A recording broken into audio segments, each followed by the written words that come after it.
Kensa Gopi, seri 42, Resi Druwoso, Sang Penglana. Dewi Mahindra lari terbirit-birit keluar kamar sambil berteriak-teriak minta tolong. Di pagi buta itu seluruh penghuni Kaputren terbangun. Para prajurit jaga juga segera mengepung Kaputren itu. Diajeng Mahindra, ada apa ini? Ini aku, Raden Basudewo. Raden Basudewa mencoba meyakinkan. Ia sangat heran atas sikap Dewi Mahindra. Jangan mendekat, kamu pasti Gurowongso atau sebangsanya. Dewi Mahindra membentak. Raden Basudewa mulai sedikit menyadari kenapa Dewi Mahindra ketakutan. Percayalah Diajeng, ini aku, benar-benar Raden Basudewa, putra mahkota kerajaan Mandura. Awas, jangan mendekat, ancam Dewi Mahindra. Prajurit, tangkap orang ini. Perintah Dewi Mahindra yang yakin bahwa orang itu adalah Basudewa jadi-jadian.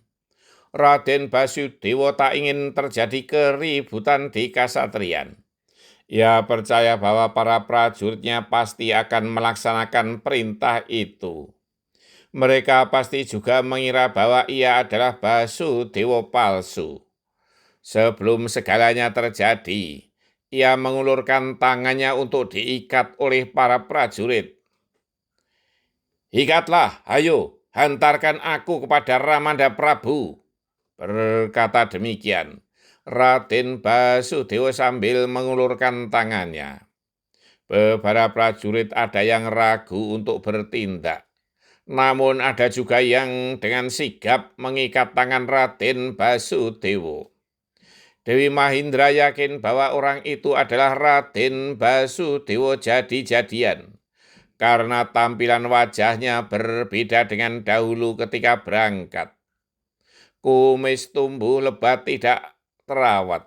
Demikian pula jenggot-janggut yang acak-acakan. Rambut kepala pun demikian juga kusam. Selama mendampingi Raden Basudewa, Dewi Mahindra belum pernah melihat suaminya berpenampilan seperti itu. Dan juga cerita tentang Gurowongso telah berkali-kali ia dengar. Jangan sampai ia bernasib seperti kakaknya, Dewi Mahira. Ia terkejut bukan kepalang. Ketika terbangun di sampingnya sudah berbaring seorang lelaki tanpa permisi.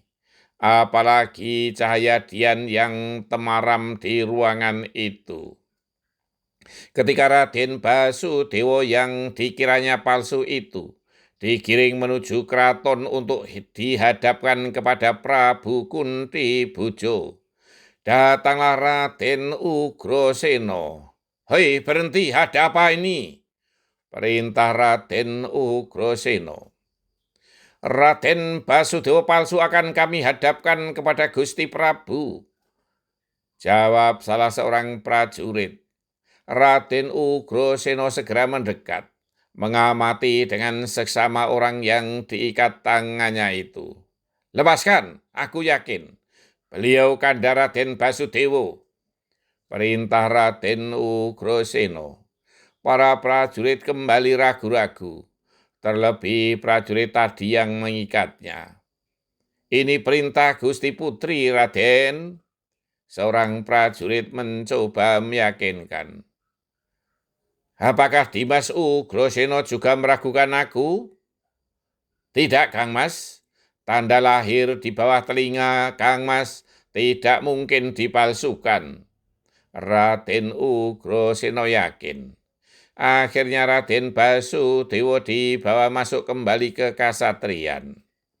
Semula Dewi Mahindra masih meragukannya, namun setelah diyakinkan oleh Raden Ugrasena, akhirnya percaya juga bahwa yang dihadapannya adalah suaminya.